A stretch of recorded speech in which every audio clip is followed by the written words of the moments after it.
시청자 여러분, JTBC 뉴스룸을 시작하겠습니다. 윤석열 대통령의 변호사가 외국 기자들을 불러놓고 대통령이 외로운 길을 가고 있다고 했습니다. 또 윤 대통령이 여러 논란에도 임명했던 위원장이 이끄는 국가인권위원회는 윤 대통령이 인권 침해를 당하는지 들여다보겠다고 했습니다. 사실상 요새로 만들어둔 관저에 앉아 정당한 체포영장의 집행마저 피하고 있는 대통령이 약자라는 호소를 하고 있는 겁니다. 이 모든 소식은 잠시 뒤 자세히 전해드리도록 하고 오늘 첫 뉴스로 최상병의 억울한 죽음을 밝히려다 기소됐던 박정훈 대령이 무죄를 선고받았다는 소식부터 전해드리겠습니다. 항명죄와 상관 명예훼손죄 모두 무죄를 받아내면서 이제 박 대령이 주장했던 VIP 경로설과 수사 외압 의혹은 더욱 짙어지게 됐습니다. 먼저 윤세민아 기자입니다. 오늘 오전 서울 용산구 중앙지역 군사법원 앞 골목이 박정훈 대령의 무죄를 외치는 구호로 가득 찼습니다. 박 대령이 법원에 들어선 오전 10시. 발 디딜 틈 없이 가득 찬 재판정엔 긴장감이 흘렀습니다.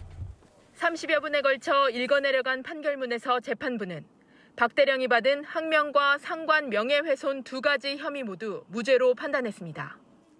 최상병 순직 사건을 조사한 해병대 수사단의 기록을 경찰로 넘기지 말라는 상부 지시를 따르지 않았다는 항명 혐의에 대해 재판부는 애초에 명확한 명령이 없었고 이어서 내린 이첩 중단 명령은 정당하지 않아 따르지 않아도 항명이 아니라고 조목조목 판단했습니다. 이종섭 당시 국방장관이 임성근 사단장까지 처벌되는 거냐고 물었다는 박 대령의 언론 인터뷰 내용은 상관 명예훼손에 해당하지 않는다고 판단했습니다. 해당 발언 자체만으로 명예를 훼손하려는 의도나 취지를 찾을 수 없단 겁니다. 여지없는 무죄 판결이 나오자 마음 졸이며 재판을 지켜보던 박 대령의 어머니는 아들 품에서 끝내 울음을 터뜨렸습니다. 1년 6개월 만에 짐을 덜게 된 박 대령은 최상병과의 약속을 이야기했습니다. 너의 죽음에 억울함이 없도록 하겠다라는 저의 약속을 지키기 위해서는 앞으로도 가야 할 길이 멀기도 하고 험하기도 할 것입니다. 하지만 저는 결코 흔들리거나 좌절하거나 뒤돌아보지 않고 앞만 보고 약속을 지키기에 혼신의 노력을 다할 것입니다. 국방부는 오늘 판결에 대해 군사법원의 판결을 존중한다는 입장을 밝혔습니다. JTBC 윤세민아입니다. 최상병이 순직하고 오늘 박정훈 대령이 무죄 선고를 받기까지 1년 6개월이 걸렸습니다. 그간 VIP 경로설부터 핵심 피의자인 이종섭 전 장관의 호주 대사 임명, 또 도이치모터스 주가 조작 공범의 구명 로비 의혹까지 석연치 않은 일이 잇따르며 의혹이 눈덩이처럼 불어났죠. 그간의 일들을 이승환 기자가 되짚어드립니다.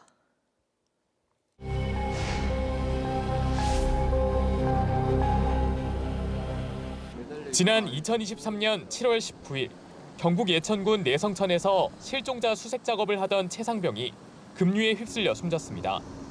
사망 원인 수사에 나선 해병대 수사단은 같은 해 7월 30일 임성근 전 해병대 1사단장 등에게 업무상 과실치사 혐의가 있다는 조사 결과를 이종섭 전 국방부 장관에게 보고했습니다. 그런데 이튿날 이 전 장관은 돌연 경찰 이첩을 보류시키고 언론 브리핑도 취소하게 했습니다. 박정훈 당시 해병대 수사단장은 그럼에도 경찰에 사건을 넘겼다가 보직 해임됐고 수사 외압 의혹을 폭로했습니다. 법무관리관하고 총 5차례 통화를 하면서 죄명을 빼라, 혐의 사실을 빼라, 혐의자를 빼라 등 이런 얘기를 하길래 제가 분명히 얘기했습니다. 법무관리관님, 지금 하시는 말씀 저는 외압으로 느낀다.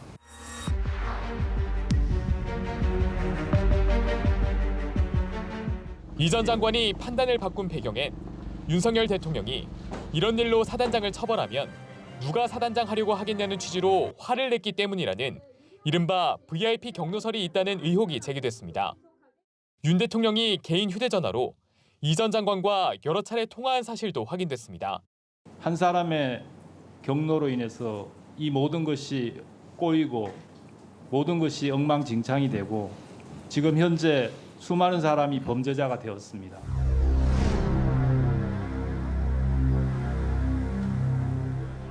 수사 수사 외압 의혹으로 공수처 수사를 받게 된 이 전 장관은 출국 금지 상태에서 주 호주 대사에 임명돼 호주로 출국했습니다. 논란이 되자 25일 만에 사임했지만 관련 의혹에 대해선 제대로 해명하지 않았습니다. 윤 대통령도 기자회견에서 최상병 사건 수사 결과를 질책한 적 있냐는 질문에 동문서답했습니다. 순직한 그 사고 소식을 듣고 저도 국방장관에게 이렇게 좀 질책을 했습니다. 앞으로 대민 작전을 하더라도 이런 일은 절대 일어나면 안 된다. 이렇게 좀 질책성 당부를 한 바 있습니다. 이런 가운데 수사 외압 의혹이 불거진 직후인 지난 2023년 8월 도이치모터스 주가 조작 공범 이종호 씨의 임전 사단장 구명 로비 주장이 담긴 녹취 파일이 공개됐습니다. 그래가지고 내가 절대 사표 내지 마라. 내가 VIP한테 얘기를 하겠다. 하지만 고 최상병이 숨진 지 1년 6개월이 되도록 특검법은 국회 문턱을 넘지 못했고 공수처 수사도 제자리 걸음입니다. 박 전 수사단장이 항명 혐의 등에 대해 무죄 선고를 받으면서 진상규명을 위한 새로운 동력이 될 전망입니다. JTBC 이승환입니다. 오늘 법정에는 최상병의 유가족도 왔습니다. 그간 언론 노출을 자제해온 유족은 오늘 무죄 판결이 나자 처음으로 저희 카메라 앞에 섰습니다. 오늘의 판결이 최상병의 넋을 달래는 실마리가 될 거라며 이제 책임자 처벌이 꼭 이뤄져야 한다고 힘줘 말했는데 김재현 기자가 단독 인터뷰했습니다. 최상병의 큰 외삼촌 하기호 씨는 오늘 처음으로 박정훈 대령 공판에 참석했습니다. 그동안 유가족들은 노출을 자제해왔는데 동생인 최상병 어머니와 상의해 고민한 끝에 유가족 대표격으로 온 겁니다. 하 씨는 무죄 선고가 나온 직후 눈물이 났다고 했습니다. 엄마 마음 같지는 않았겠지만 제 깊었어요. 동생 아들의 넋을 달랠 수 있고 한을 풀 수 있는 어떤 실마리가 되지 않았나. 하 씨는 재작년 7월 해병대 수사단의 최상병 순직 사고 유족 설명회에도 참석했습니다. 박 대령이 그때부터 순직 사건의 진실을 밝히겠다고 일관되게 말해온 만큼 무죄를 믿었다고 했습니다. 진상규명, 재발 방지, 책임자 처벌을 그렇게 끝없이 강조하신 분이에요. 우리한테 설명 다 했고 이렇게 이첩시키겠다. 하지만 항명 혐의로 재판에 넘겨진 것도 김계환 해병대 사령관을 비롯한 윗선의 말이 바뀌어온 것도 야속했다고 했습니다. 화살을 맞은 것 마냥 굉장히 가슴이 아팠는데 이거 변하는구나. 박 대령은 안 변하는데 누군가 그 주변 사람들 다 변하는구나. 굉장히 야속했죠. 무죄 선고 직후 통화한 최상병의 어머니는 책임자 처벌을 강조했다고 전했습니다. 선고 결판도 잘 나야 되지만은 결국은 이제 임성근 사단장 책임자 처벌을 해야 된다라는 그런 취지니까 꼭 그렇게 좀 했으면 좋겠습니다. 수사 외압이 어디서부터 시작됐는지 관련된 윗선이 어디까지인지 진실이 밝혀져야 한다고도 했습니다. 하 씨는 박 대령의 어머니에게 감사 인사를 전했고 박 대령 어머니도 최상병의 명예를 회복해 주려고 일어난 일이라며 이제 최상병이 편하게 쉬었으면 좋겠다고 말했습니다. JTBC 김재현입니다. 보신 것처럼 박정훈 대령의 무죄 판결은 그 자체로도 의미가 있지만 더 중요한 건 판결 내용의 상당 부분이 VIP, 그러니까 윤석열 대통령을 가리킨다는 점입니다. 지금까지 이 사건을 계속 취재해온 유선희 기자와 판결의 의미를 짚어보겠습니다. 자, 유 기자, 오늘 판결이 수사 외압 의혹에 대한 건 아니지만 윤석열 대통령을 암시하는 부분이 많죠. 네, 오늘은 항명 그리고 상관 명예훼손에 대한 부분을 다뤘기 때문에 수사 외압 의혹에 대한 부분은 판결문에 들어가 있진 않았습니다. 네. 하지만 판결문 내용을 뜯어보면 윗선 내지는 별도의 목적 이런 부분들을 암시하는 듯한 부분이 적지 않습니다. 가장 눈에 띄는 부분부터 짚어보죠. 네, 아무래도 이종섭 전 국방부 장관의 말을 믿기 어렵다라는 부분입니다. 사건의 단초가 된 부분이죠. 임성근 전 해병대 1사단장을 빼라고 말한 적이 있느냐라는 의문에 대해서 이종섭 전 장관의 입장을 들어보고 오겠습니다. 제가 사단장 빼라고 지시한 적은 한 번도 없었습니다. 없습니까? 예, 빼야 한다는 얘기도 한 적이 없습니다. 근데 오늘 법원은 이 발언을 믿기 어렵다고 본 거죠. 네, 말 그대로 믿기 어렵다라고 판결문에 그대로 적혀 있습니다. 네. 판결문을 보면서 말씀을 드리겠습니다. 재판부는 그 사단장도 처벌하는 거냐고 물어본 적이 없다라는 이종섭 장관의 그 진술 내용을 그 장성급 장교의 처벌 관련 보고의 성격을 고려해 볼 때, 네. 그리고 또 그 관련된 보고의 성격을 감안하고 경험칙을 보면 그 말은 굉장히 믿기가 어렵다라고 이렇게 판시를 했습니다. 네. 그러면서 이제 근거도 제시를 했는데요. 김계현 전 해병대 사령관의 진술 조서를 보겠습니다.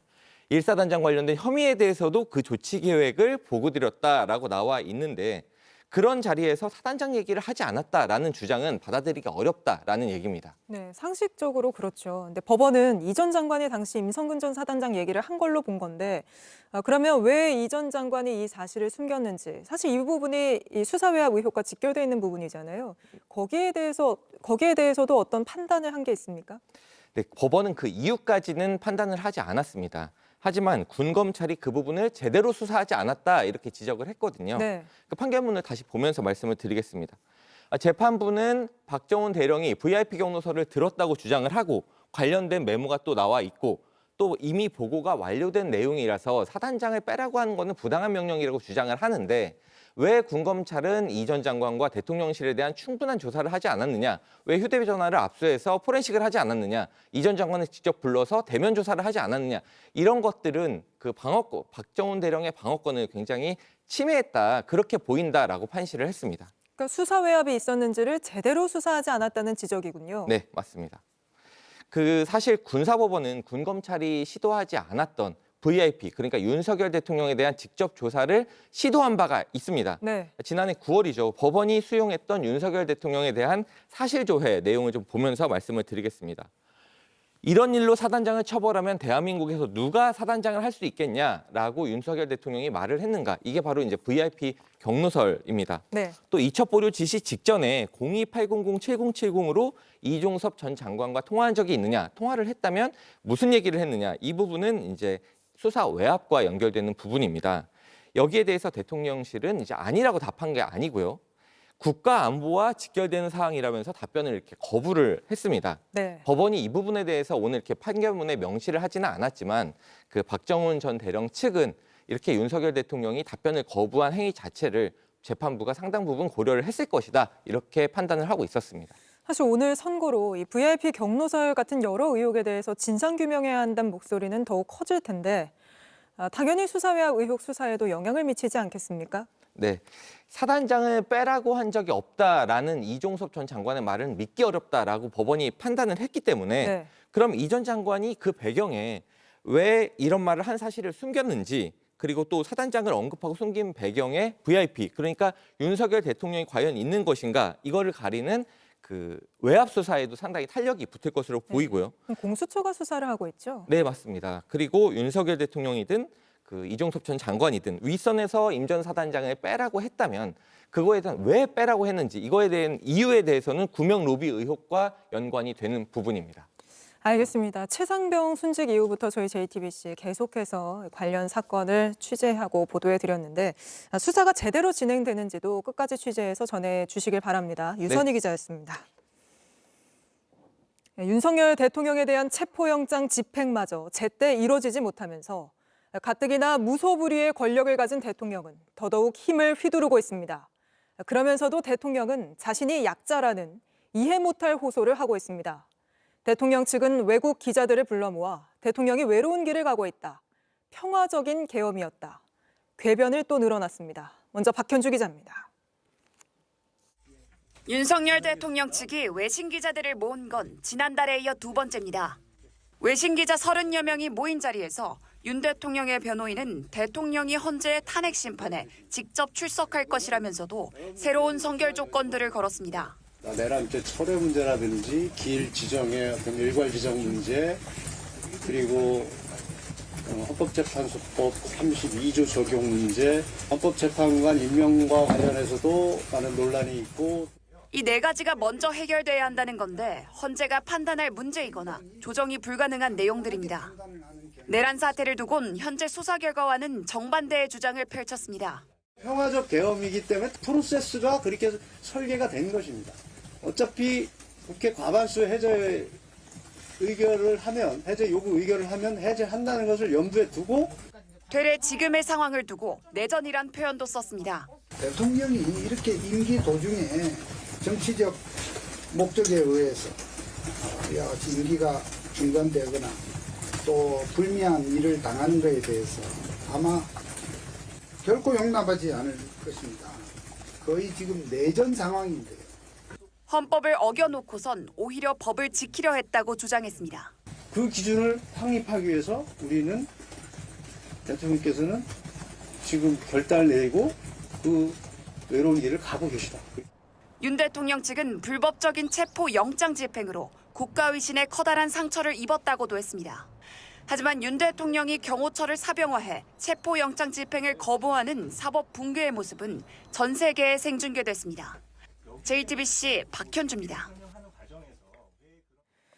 급기야 약자를 보호해야 할 국가인권위원회가 윤석열 대통령의 인권 침해를 막겠다고 나섰습니다.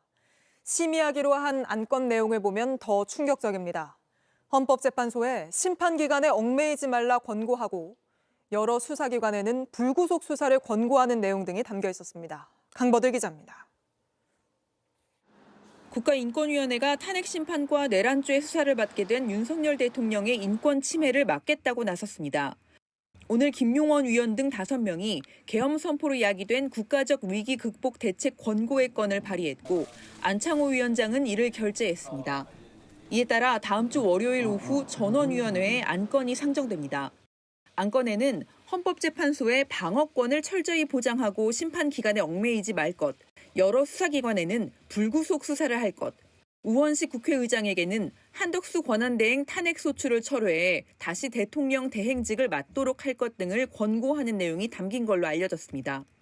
모두 윤석열 대통령이나 여당인 국민의힘 측이 주장하는 것들입니다. 당장 계엄 옹호 기관이라는 비판이 쏟아졌습니다. 정말 내란 공범 세력으로 인권위가 전락되고 있습니다. 인권위 해체를 촉발시키고 있는 안창호 위원장은 즉각 사퇴해야 된다고 생각합니다. 안건을 발의한 김용원 위원이 지난해 공개회의를 방청하러 온 인권단체들을 향해 인권 장사치라고 하는 등 낮은 인권의식을 보여왔다는 점에서 인권을 선택적으로 지킨다는 비판도 나옵니다.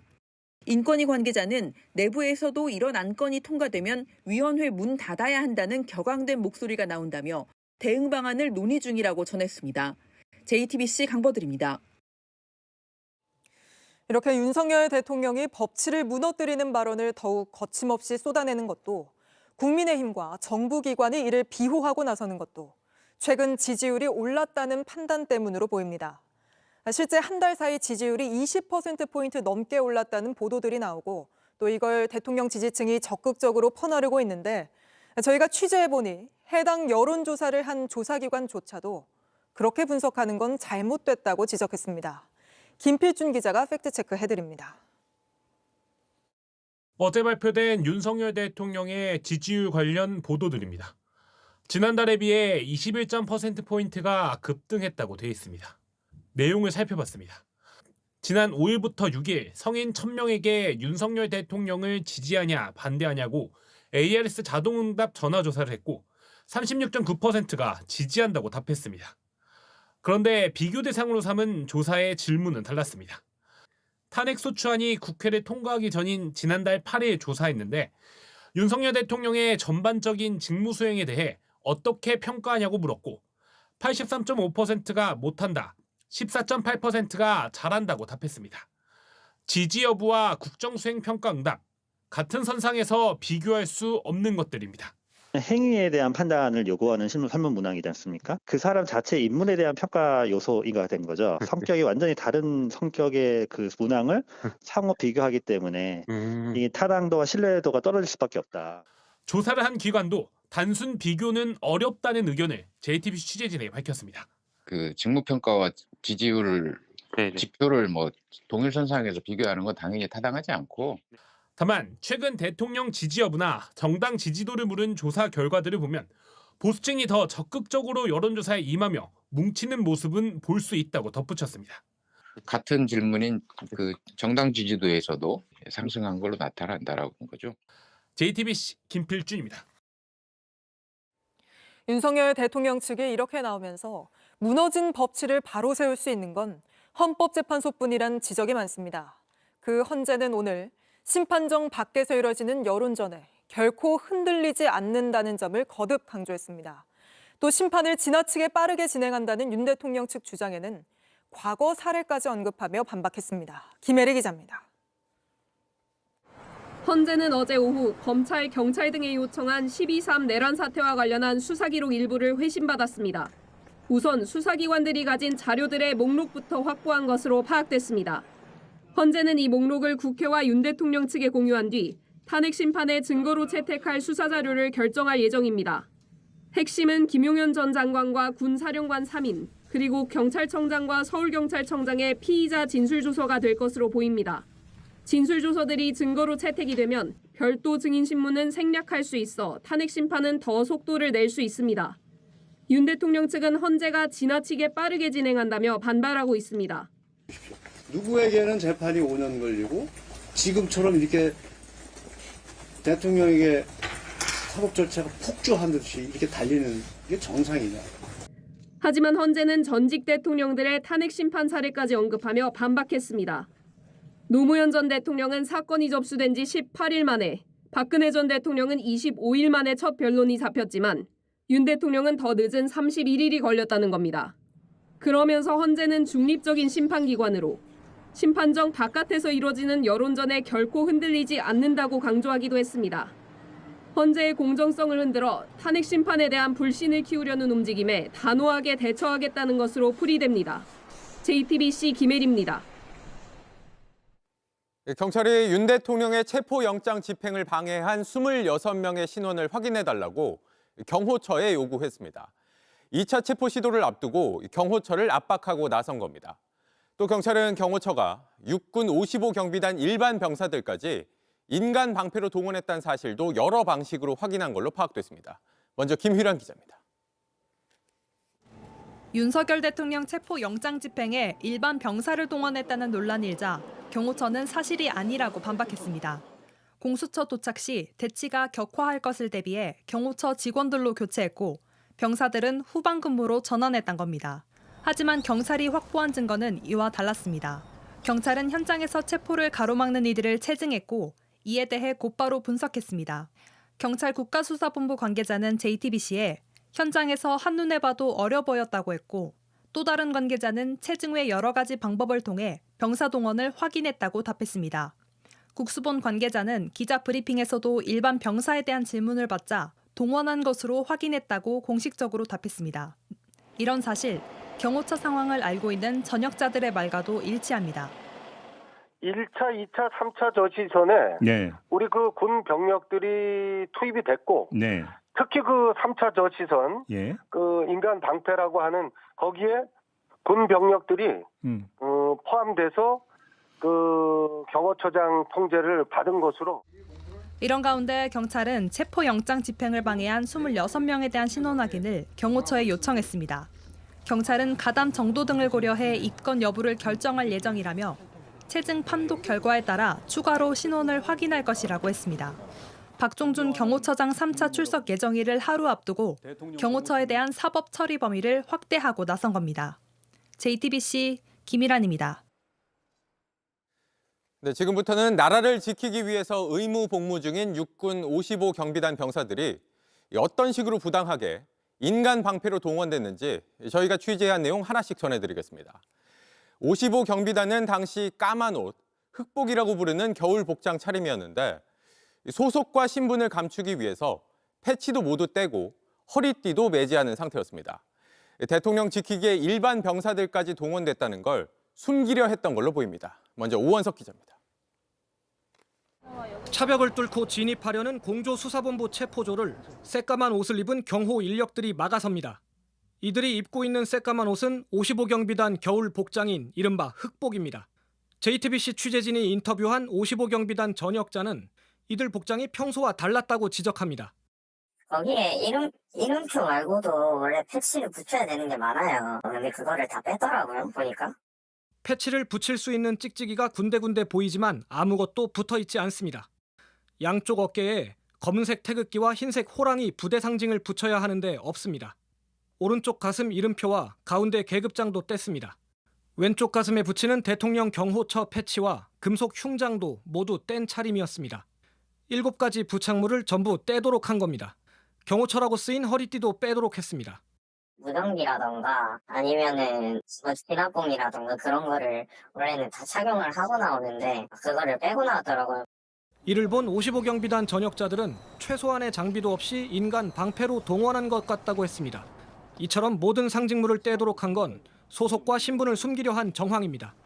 실제로 대통령 경호처는 대치가 격화될 것에 대비해 경호처 직원들로 교체하고 55경비단 병사들은 후방에 배치했다고 주장했습니다. 상징물을 모두 떼어낸 상태로 병사들을 최전방 인간 방패로 동원해놓고 경호처 직원들이 앞에 서고 병사들은 멀찌감치 후방에 있는 것처럼 거짓말을 한 겁니다. JTBC 오원석입니다. 게다가 55경비단 병사들 사이에선 윤 대통령을 위해서 인간 방패 역할을 하는 게 과연 맞는 건지 불안해하는 목소리가 큰 걸로 파악됐습니다. JTBC 취재 결과 한 병사는 가족에게 지시 불이행과 공무집행 방해 중에 뭐가 더 큰 죄냐고 물어봤다고 합니다.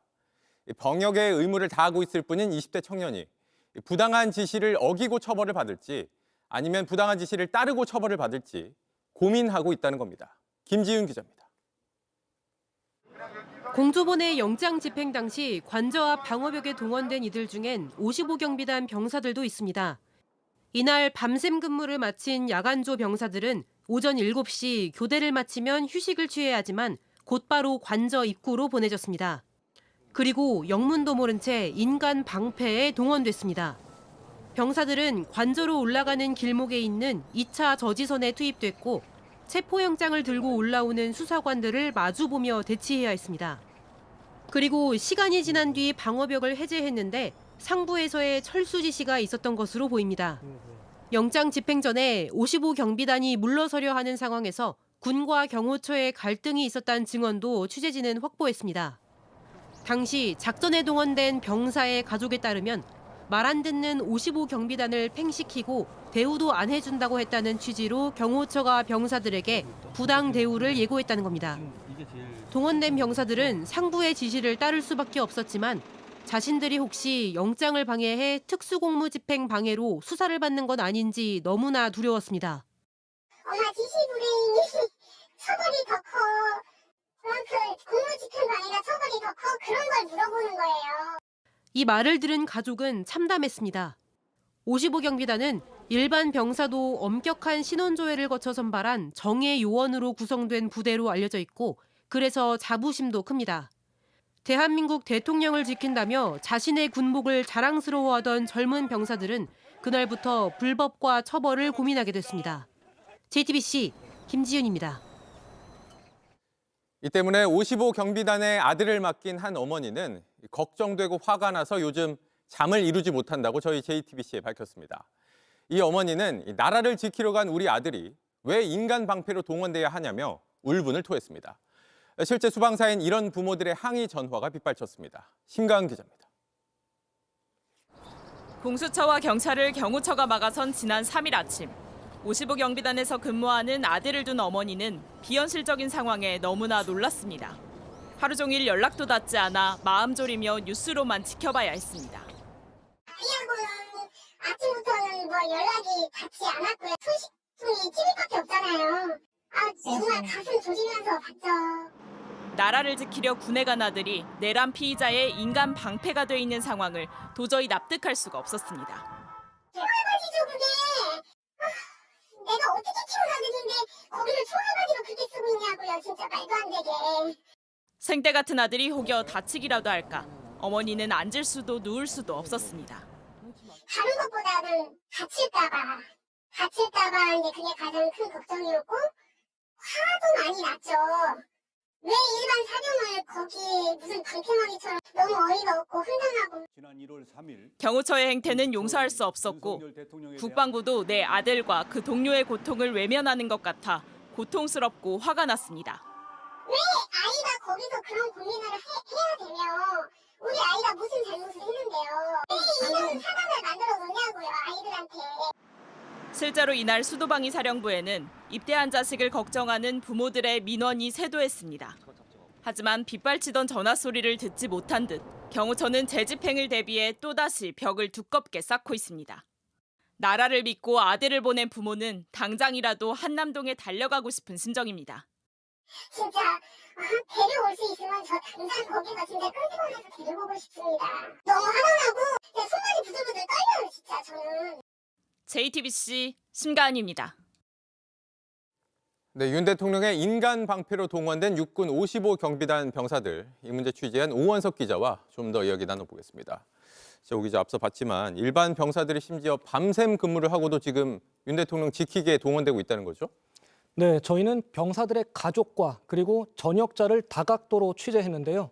부대 내부 상황을 비교적 상세히 전해드릴 수 있었습니다. 네. 대통령 경호처가 체포에 대비해 관저를 차벽 등으로 완전히 봉쇄하면서 이전에 휴가를 나간 병사들의 복귀가 원활하지 않았다는 겁니다.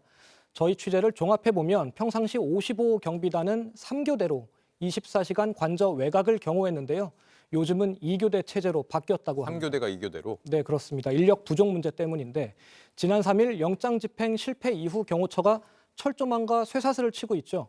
이런 봉쇄가 내란 피해자 윤 대통령이 아닌 사실상 그곳의 외곽을 경비하는 병사들에게 피해를 입히고 있는 상황이라는 게 저희가 취재한 분들의 공통적인 주장이었습니다. 네, 그러면 지금 윤 대통령을 지키기 위해서 지금 병사들이 잠도 제대로 못 자고 혹사당하는 경우도 있겠네요. 네, 체포가 집행된 지난 3일 밤샘 근무를 하고 취침을 해야 하는 인원들까지도 지체 없이 아침 7시에 관저 앞으로 보내졌다는 사실 전해드렸는데요. 네. 그런데 이날 공수처 오후 1시 30분쯤 철수를 했죠.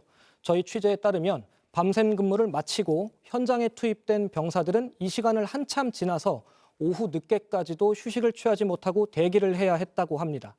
그리고 또다시 밤샘 근무에 들어간 인원까지 있었을 정도로 그렇게 열악한 근무 환경인 것으로 취재됐습니다. 네. 이에 대해 경호처에서는 경비 인력 규모와 운영은 기밀이라 확인해 줄 수 없다. 이런 기존의 입장만 반복했습니다. 네. 경호처가 당초에 밝혔던 건 사실은 뭐 일반 병사는 동원 안 했다라는 거였는데 이건 결국엔 다 거짓이었던 걸로 드러난 거 아닙니까? 네, 병사와 수시로 연락하는 부모들 그리고 이들과 아직도 소통이 가능한 전역자 등을 다각도로 취재한 결과는 그렇습니다. 네. 취재에 따르면 55 경비단 병사들은 체포조가 오면 그냥 가만히 서 있어라. 이런 지시를 받은 것으로 전해졌습니다. 네. 이 지시를 받은 병사들은 체포조와 마주서야 했습니다.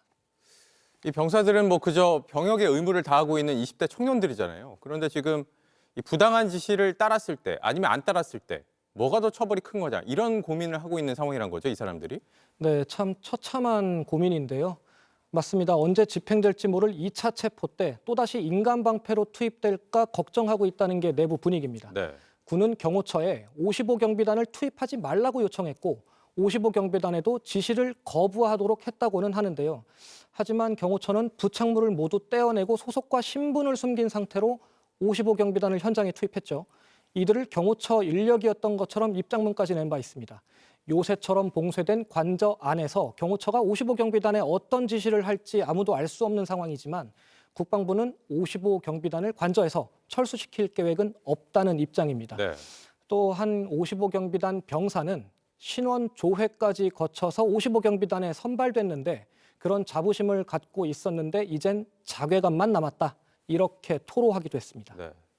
이 청년들의 자괴감까지 지금 불러오고 있는 상황입니다. 알겠습니다. 잘 들었습니다. 오원석 기자였습니다.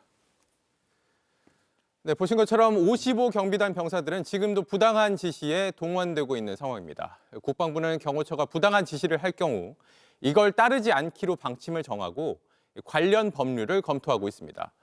그러면서도 앞서 보신 것처럼 병력 철수는 하지 않겠다는 입장인데 더 적극적인 조치가 필요하다는 지적이 나옵니다. 조보경 기자입니다.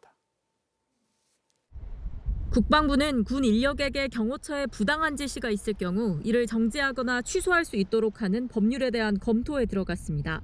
윤석열 대통령의 1차 체포영장 집행 당시 경호처 지시를 받는 군 인력이 체포를 막는 데 동원됐는데 이제 그런 지시에 응하지 않아도 된다는 걸 국방부가 분명히 하려는 겁니다. 육군 55 경비단과 33 군사경찰대의 주 임무는 관저 외곽 지역 경비입니다. 따라서 맡겨진 일이 위법하거나 부당할 경우 위임기관이 이를 취소하거나 정지시킬 수 있다는 규정이 있어 이를 들여다보는 겁니다. 다만 국방부는 병력 철수 등은 검토하고 있지 않다고 했습니다. 그런 건 현재 국방부 검토하고 있는 건 없습니다. 군 당국자는 경호처가 본연의 임무를 하도록 지시한다면 관여할 수 없다고도 했습니다. 국방부의 소극적인 태도에 일각에선 비판의 목소리도 나옵니다. 병역의 의무를 다하기 위해 입대한 병사들이 공무집행 방해로 처벌받을 수 있는 만큼 보호를 위해 더 적극적으로 나서야 한다는 겁니다. 파견 인력이기 때문에 국방부 장관 직무대행은 파견 명령을 철회하고 병력을 철수시킬 수 있는 법적 권한이 있습니다. 위법적인 행위에 대해서 본인의 법적 권한을 다 행사해야 된다. 국방부는 경호처에 군 병력을 투입해서는 안 된다는 의견을 충분히 전달했고 경호처가 적절한 판단을 할 것이라고 했습니다. JTBC 조보경입니다. 윤 대통령을 지키겠다며 백골단이라는 단체까지 등장했습니다. 윤 대통령 체포를 물리력으로 막겠다는 사실상 자경단 같은 조직인데 국민의힘 김민전 의원은 이들을 국회로 불러 함께 기자회견까지 했습니다. 이 논란이 일자 김 의원은 기자회견을 철회하겠다고 했는데 이미 해버린 기자회견을 어떻게 철회하겠다는 건지 이 소식은 최현수 기자입니다. 대통령에 대한 2차 체포영장 집행 시도가 있던 지난 6일 관저 앞에 하얀 안전모를 쓴 사람들이 서 있습니다. 공수처와 민주노총 등의 불법 체포 시도를 막겠다며 모였습니다. 오늘은 국회 기자회견장에 나타났습니다. 중국인들이 탄핵에 찬성한다 주장하는 김민전 국민의힘 의원이 안내했습니다. 밤을 쥐세우면서 한남동에서 시위를 하고 있는지 그들의 목소리를 여러분께 전해드리려고 합니다. 이들은 방공청년단이라는 조직 아래 백골단으로 대통령과 관저 지지자들을 지키겠다고 했습니다. 경찰 특공대를 투입하게 되면 대한민국은 내전 상황으로 번질 것이기 때문에 일단 무장이라는 표현은 적절치 않은 것 같고요. 자체 보호 장비를 착용했다. 여기 대표는 지난 총선에 국민의힘에서 출마를 선언했고 부정선거 등 대통령의 계엄 선포 이후에 동조하는 인물입니다. 대통령께서 그냥 한 게 아니라 어느 정도 아까 말씀드렸듯이 국정원에서 그러니까 거기 서버 보안 점검을 한 자료를 토대로 과거 민주화 시위대를 과격하게 진압했던 사복 경찰을 떠올리게 하는 단체를 국회로 들인 김 의원에게 비판이 쏟아졌습니다. 김민전 의원은 백골단이라고 하는 정치 깡패의 부활을 알린 것이나 다름없습니다. 이준석 개혁신당 의원 역시 공권력 집행을 방해한다고 활동하는 단체를 홍보했다며 분변을 못 가리는 정치라고 했습니다. 결국 김 의원은 비판이 거세지자 기자회견을 철회한다고 했습니다. 극우 성향 목사인 전광훈 씨에게 고개를 숙인 같은 당 윤상현 의원의 모습 역시 부적절하다는 지적이 나옵니다. 국민의힘 정당 왜 이 사람들은 하나가 왜 안 돼요? 도대체 왜 그럴까요? 도대체가 송구스럽습니다. JTBC 최현수입니다. 국민의힘은 또 연일 경찰을 압박하고 있습니다. 친윤 핵심 이철규 의원이 경찰을 상대로 협박성 발언을 한 데 이어서 국민의힘 의원들이 오늘 또 경찰 국가수사본부를 항의 방문했습니다. 이 때문에 경찰 내부의 불만과 반발이 커지고 있습니다. 양빈현 기자입니다. 국회 행정안전위원회 소속 국민의힘 의원들이 경찰 국가수사본부를 항의 방문했습니다. 지난 월요일에 이어 3일 만에 다시 찾아간 겁니다. 이번엔 민주당 의원과 국수본의 내통 의혹을 제기했습니다. 수사에 대해 신뢰를 제고하기 위해서는 정확하게 절차적 정당성이 지켜져야 한다. 수사의 무결성이 있어야 한다는 점을 집중해서 강조했습니다. 이에 대해 우종수 국가수사본부장은 경찰과 민주당 의원은 연락을 나눈 사실이 없다고 밝힌 것으로 전해졌습니다. 국민의힘 의원들은 지난 월요일 국수본 방문 때도 내란죄 수사에 대해 항의했습니다. 이때 이철규 의원의 발언이 논란을 일으켰습니다. 이 의원이 우종수 본부장에게 위법에 동조하면 나중에 훗날 책임질 수 있으니 신중하게 판단하라며 협박성 발언을 한 겁니다.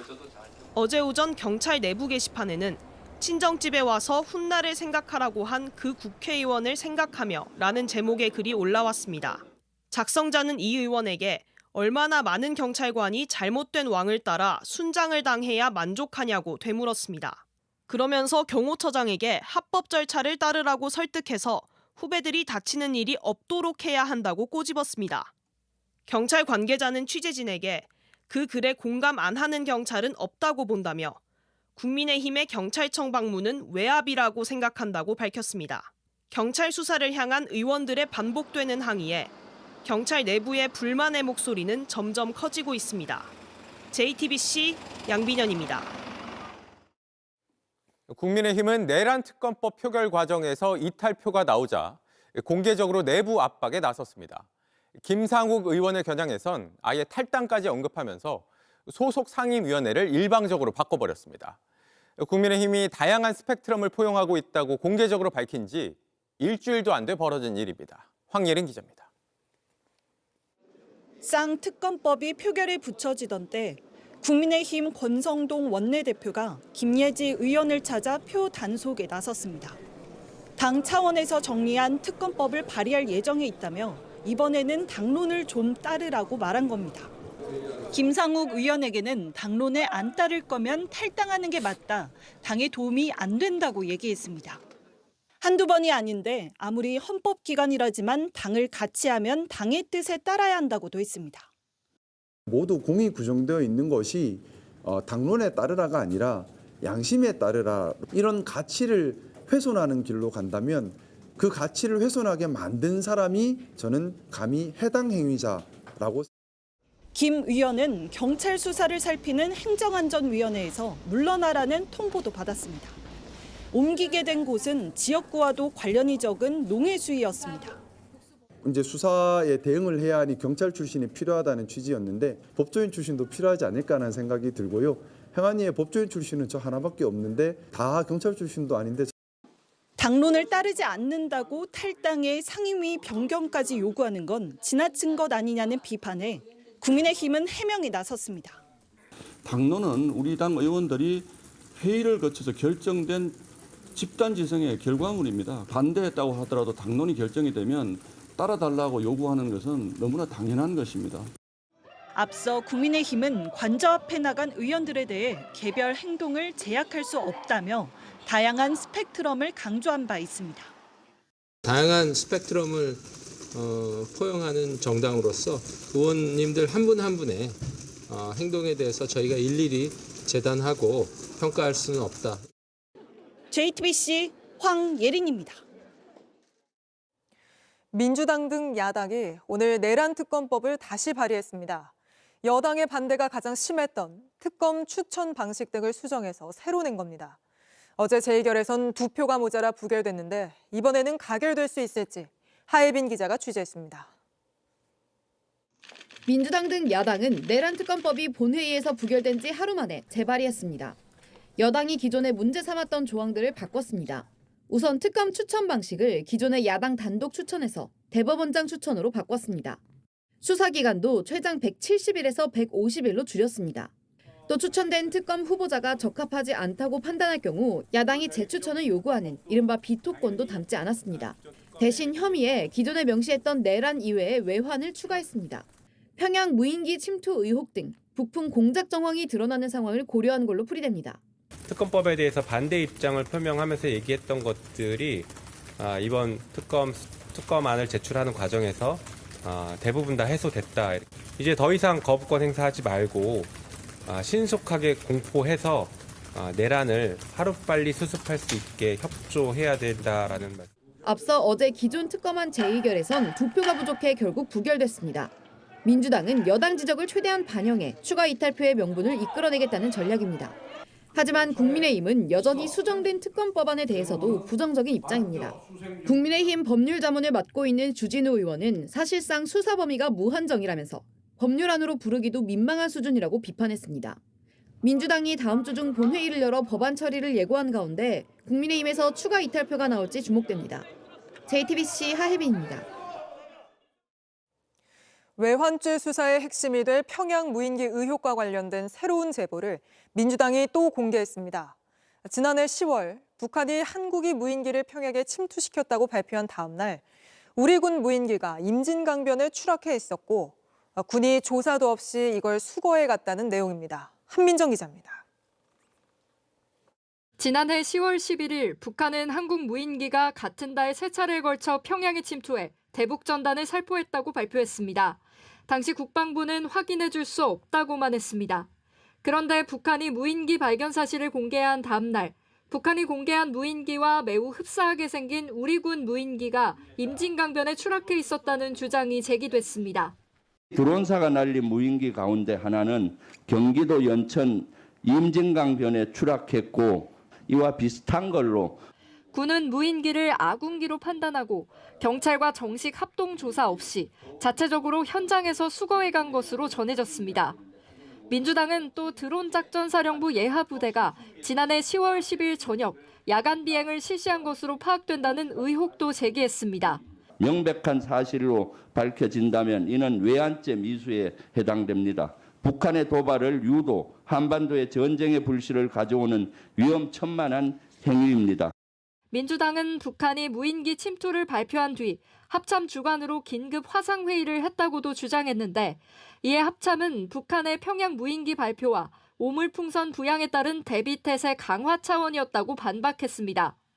앞서 평양 무인기 침투 의혹과 관련해선 윤석열 대통령을 뜻하는 부의의 지시가 있었다는 군 내부 관계자의 증언이 나온 바 있습니다. JTBC 한민정입니다. 오늘 국회에서는 국민의힘 의원들이 입을 모아 윤 대통령에 대한 체포영장이 불법이라고 주장하면서 고성이 오갔습니다. 이 의원들 앞에선 오동훈 공수처장은 국회의원들이 영장 집행을 막아설 경우 공무집행방해로 체포할 수 있다고 밝혔습니다. 최규진 기자입니다. 국민의힘 나경원 의원이 헌법재판소와 경찰까지 야당과 담합하고 있다는 의혹을 제기하자 야당에선 고성이 터져나왔습니다. 공수처가 한마디로 불법적인 수사 권한을 갖고 불법적인 영장을 발부받으니 이렇게 여러 가지 국론 분열이 있습니다. 자, 그러다 보니까 들어줄 수가 없지 않습니까? 권성동 원내대표가 제지해달라며 우원식 국회의장에게 항의했지만 소란은 멈추지 않았습니다. 뭐 하는 거예요 지금? 들어갔어요.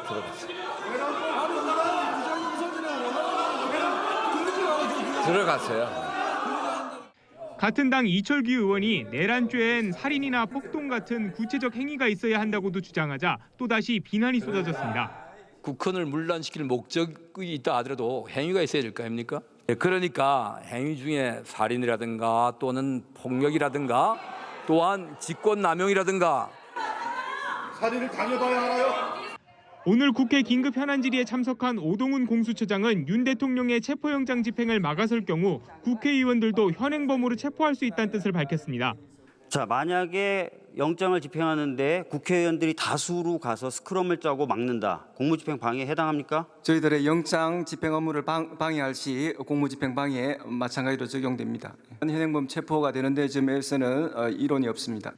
윤 대통령의 체포영장을 막는 것이 그 자체로 도주 우려를 증가시키는 것이라고도 했습니다. JTBC 최규진입니다. 명태균 게이트 관련해 저희의 단독 보도로 이어갑니다. 윤석열 대통령은 2021년 국민의힘 대선 경선 막바지에 명태균 씨와 소통을 끊었다고 해명하면서 나서지 않을 문제를 갖고 얘기해 그랬다고 밝힌 바 있습니다. 명 씨의 국정 개입 시도를 자신이 차단한 것처럼 말했던 건데 명 씨가 밝힌 이유는 다릅니다.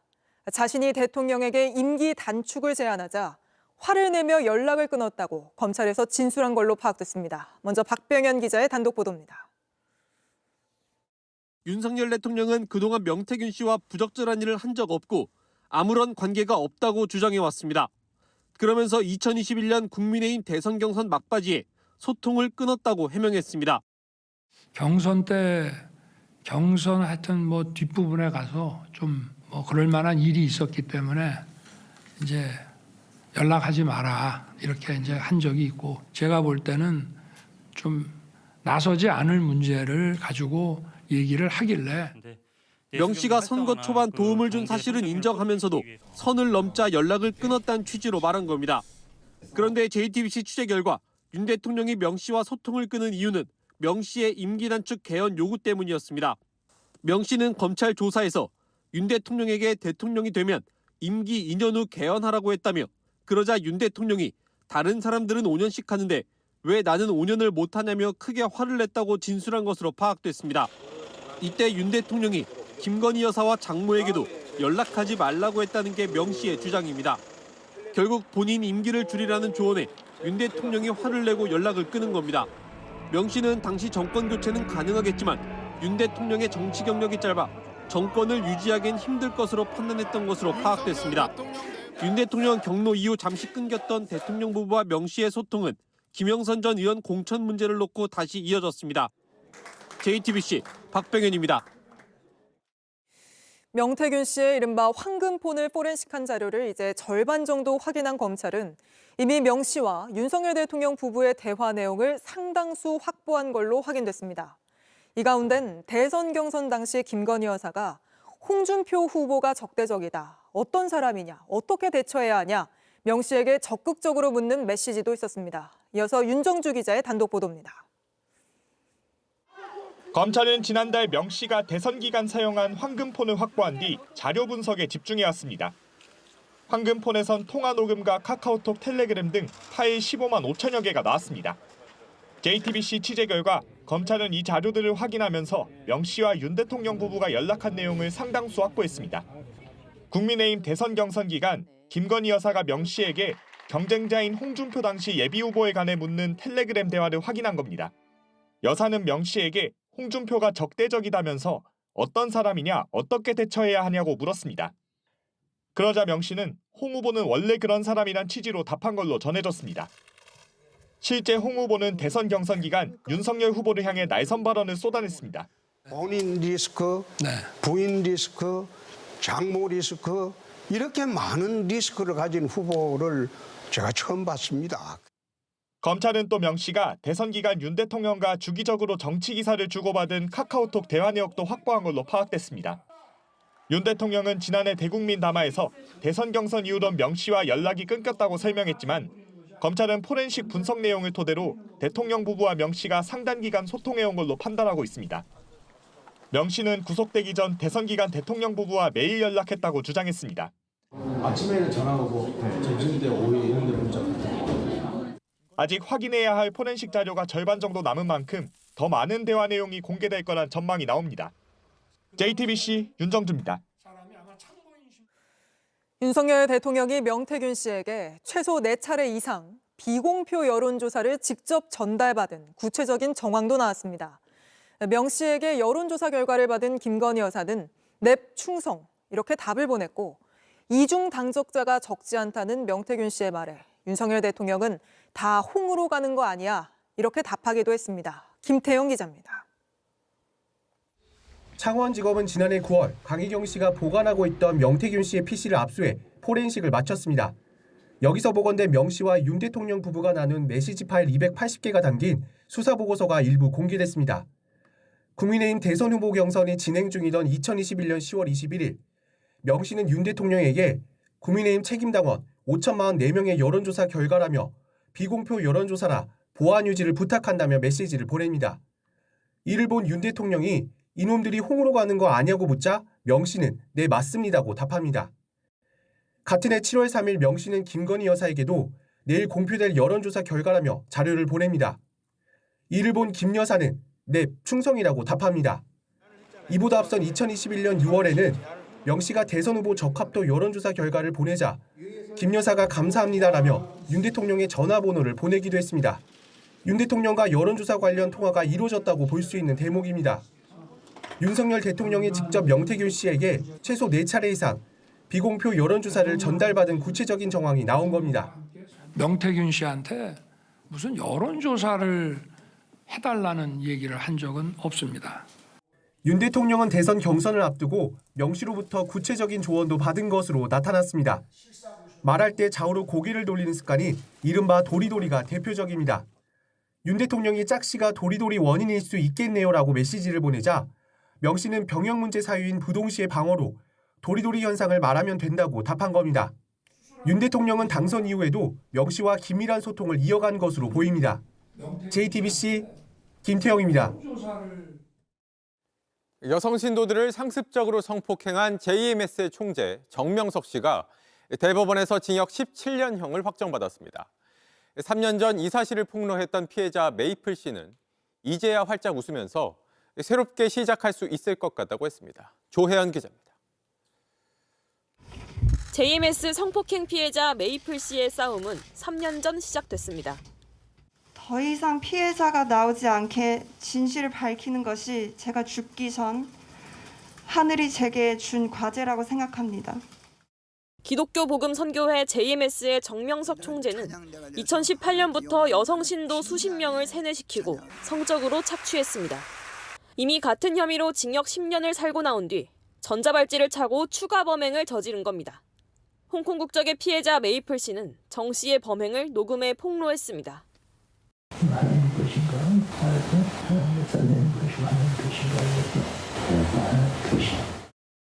2022년 JTBC 보도로 정 씨의 육성이 처음 공개된 뒤 수사가 빠르게 진행됐고 정 씨는 같은 해 10월 구속 상태로 재판에 넘겨졌습니다. JMS 신도들이 피해자들을 무고 혐의로 고소하는 등 2차 가해는 극에 달했고 정 씨는 법관 기피 신청을 반복하며 재판을 끌어왔습니다. 2023년 12월 1심은 여신도들의 심리를 계획적으로 이용한 범죄라 꾸짖으며 정 씨에게 징역 23년을 선고했습니다. 지난해 2심에선 징역 17년으로 감형됐고 오늘 대법원에서 2심 판결이 확정됐습니다. 정 씨는 최소 95살이 지나야 출소할 수 있습니다. 피해자 메이플 씨는 3년 전과 같은 옷을 입고 나와 환하게 웃었습니다. 지금은 이제 진짜 드디어 다 끝나니까 너무 좋아요. 새롭게 시작할 수 있다고 생각해요. 다른 피해자 19명에 대한 수사와 재판은 계속 진행 중입니다. 메이플 씨는 남은 피해자들에게도 응원의 말을 전했습니다. 제 사건 끝났지만 계속 함께 할 거니까 우리 함께 끝까지 이길 거예요. JTBC 조혜연입니다. 여자 화장실에서 일면식도 없는 여성에게 흉기를 휘두르고 성폭행하려던 남성이 경찰에 붙잡혔습니다. 휴가를 나온 군인이었는데 사전에 흉기를 사고 범행 후 배수구에 버리는 등 미리 준비한 정황이 드러났습니다. 정영재 기자입니다. 경찰들이 차에서 내려 급히 뛰어갑니다. 어제 오후 3시 30분쯤 대전의 한 상가에서 여성이 흉기에 찔렸다는 신고가 접수됐습니다. 여성은 바로 병원으로 옮겨졌고 목과 머리를 다쳐 응급수술을 받았습니다. 백반을 정도 빼겠다고 하고 그리고 일단은 치료를 받고 있는데 아직도 많이 무서워하고 있고. 범인은 얼굴도 모르는 남성이었습니다. 화장실 옆 칸을 타고 넘어와 다짜고짜 흉기를 휘두른 것으로 조사됐습니다. 남성은 피 흘리는 여성에게 자신이 군인이라며 위협을 가했다고 했습니다. 여기 화장실 칸이 좁으니까 일단 나가자라고 해서 나갔던 거고 거기에서 이제 문 열리는 소리가 들렸나 봐요. 그때 이제 바로 살려주세요 이 얘기를 해서 범인이 도망을 가고. 화장실에서 빠져나온 남성은 이 복도를 따라 이 문을 열고 나갔습니다. 그리고는 곧장 아파트 안으로 달아났습니다. 남성은 아파트 옥상 앞 계단에서 15분 만에 붙잡혔습니다. 바로 옆 아파트에서 아들이 자살하려고 한다는 신고가 들어왔고 경찰이 바로 출동한 겁니다. 남성은 휴가 나온 군인이었고 이날은 부대로 복귀하는 날이었습니다. 범행 하루 전 마트에서 흉기를 구매한 사실도 확인됐습니다. 남성은 경찰 조사에서 흉기를 휘두른 사실은 인정했지만 기억이 안 난다고 진술했습니다. 경찰은 구속영장을 신청할 예정입니다. JTBC 정영재입니다. 미국은 트럼프 당선인이 국가 경제 비상사태 선포를 검토 중이라는 보도가 나오면서 발칵 뒤집혔습니다. 미국판 경제 계엄이 될 수 있다는 평가까지 나오는 상황인데 윤 대통령의 일부 지지자들은 이걸 자신들에게 긍정적인 일인 것처럼 해석합니다. 워싱턴 정강현 특파원입니다. 스미스 특검은 트럼프가 대통령에 당선되면서 기소를 포기했지만 수사 보고서는 공개하겠다는 입장이었습니다. 특히 보고서 초안엔 트럼프는 범죄의 수장, 즉 우두머리란 표현이 담긴 것으로 전해졌습니다. He's a mean guy. He's a mean, nasty guy. And it'll be a fake report just like the investigation was a fake investigation. 트럼프 측 반발로 법원이 공개 금지 결정을 내렸지만 미국 법무부가 적어도 대선 뒤집기 수사 결과는 공개해야 한다고 밝히면서 논란이 확산되고 있습니다. 이런 가운데 트럼프가 모든 국가에 10%에서 20%씩 보편 관세를 부과하기 위해 국가 경제 비상사태를 선포하는 방안을 검토 중이라고 CNN이 보도했습니다.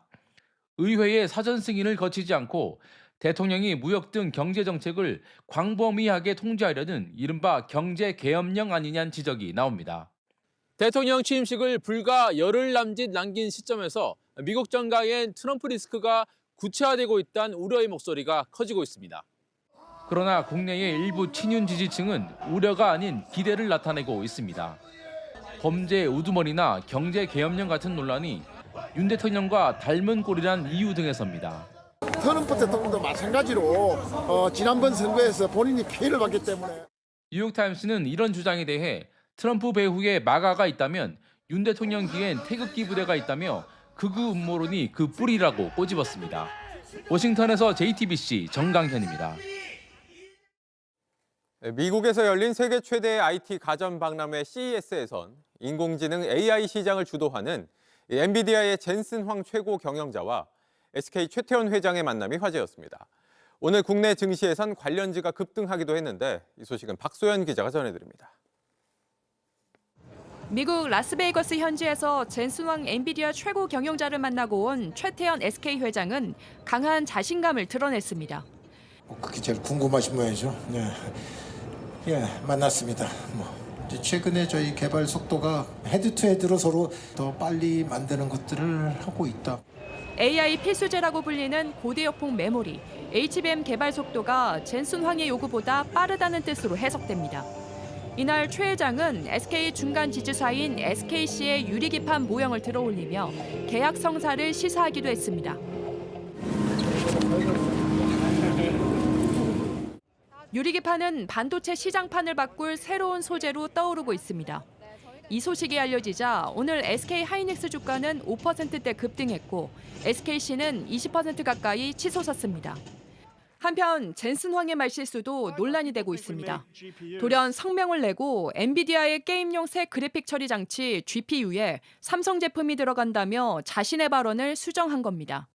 전날 미국 마이크로 메모리만 들어가는 것처럼 말해 논란이 되자 주워 담은 겁니다. 미국 눈치를 봐야 하는 엔비디아의 딜레마란 분석도 나옵니다. 최대 수요처가 이제 엔비디아다 보니까 끌려가는 감이 없잖아 있긴 한데 고성능 메모리 반도체는 다른 기업들도 많이 소비를 하게 될 겁니다. 이게 협상력도 좀 더 커질 수 있고. 젠슨 황의 전략적 행보가 주목받을수록 생산자 입장인 우리 기업들이 더욱 다양한 기술 경쟁력을 확보해야 한다는 목소리가 나옵니다. JTBC 박수연입니다. 서울에는 이틀째 한파특보가 내려졌습니다. 그 탓에 가정집에 설치된 수도 계량기가 아예 깨지는 사고가 속출했는데 문제는 내일입니다. 오늘보다 더 추울 걸로 예상됩니다. 이희령 기자입니다. 털모자를 쓰고 목도리를 둘러도 찬바람은 살을 애는 듯했습니다. 생각보다 너무 춥고요. 그래서 평소에 핫팩도 잘 안 가지고 다니는데 오늘은 핫팩도 갖고 나왔고 히트텍도 입고 나왔습니다. 서울엔 이틀째 한파주의보가 내려진 상태입니다. 이 때문에 집집마다 설치된 수도 계량기가 말썽입니다. 찬바람을 최대한 막아서 수도 계량기가 동파되지 않도록 이렇게 보온 덮개를 덮어준 집들이 많은데요. 하지만 기온이 영하 10도 정도로 뚝 떨어지다 보니까 그럼에도 불구하고 동파되는 경우가 나오고 있습니다. 복도식 아파트의 한 가정집에서 신고가 접수됐습니다.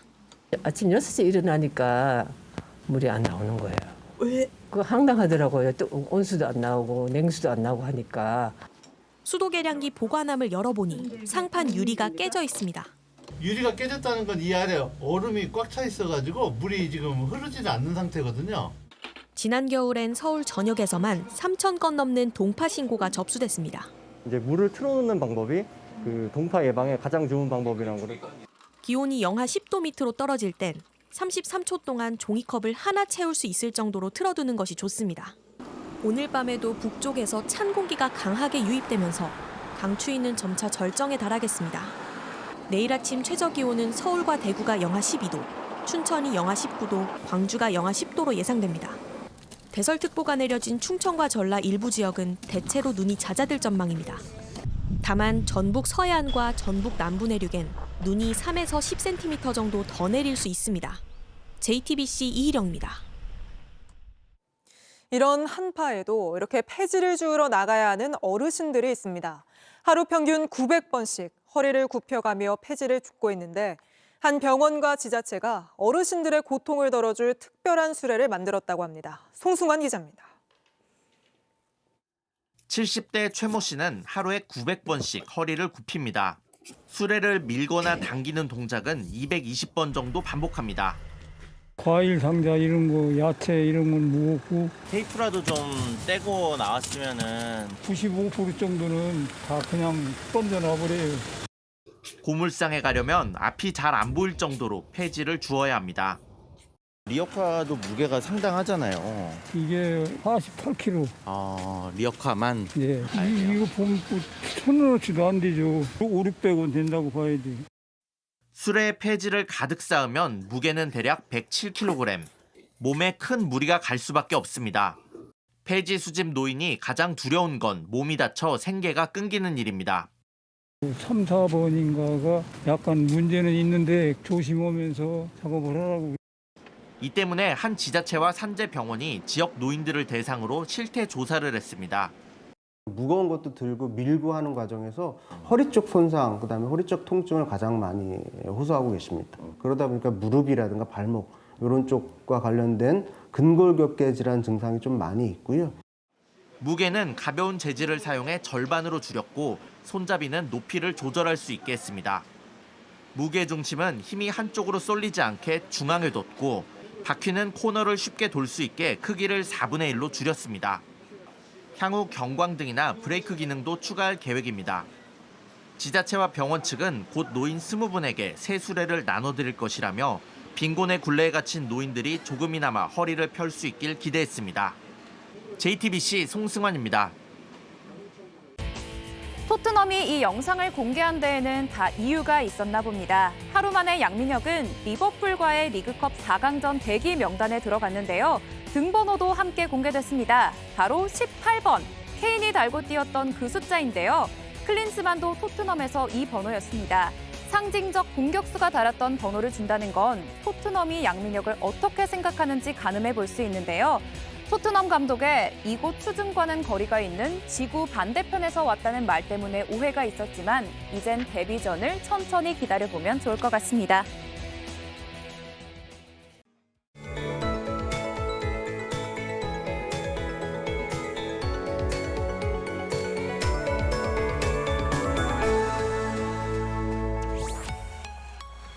이번 겨울에 느껴보지 못했던 칼바람이 쌩쌩 불고 있습니다. 오늘 밤에는 한파특보도 대부분 지역으로 확대되겠고 중부뿐만 아니라 남부지방 곳곳에도 한파 경보가 내려지겠습니다. 내일 아침은 서울이 영하 12도까지 내려가면서 오늘보다도 더 추워지겠는데요.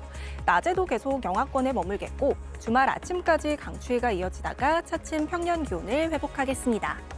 바람도 강하게 불면서 체감온도를 뚝 떨어뜨리겠습니다. 보온에 각별히 신경 써야겠습니다. 한편 많은 눈이 내린 충남과 호남, 제주에는 대설특보가 내려져 있습니다. 이들 지역에는 최대 15cm의 눈이 더 내리겠고 특히 서해안을 중심으로 강하게 쏟아지겠습니다. 내일 아침에는 춘천 영하 19도, 대구 영하 12도로 대부분 영하 10도 아래로 내려가겠습니다.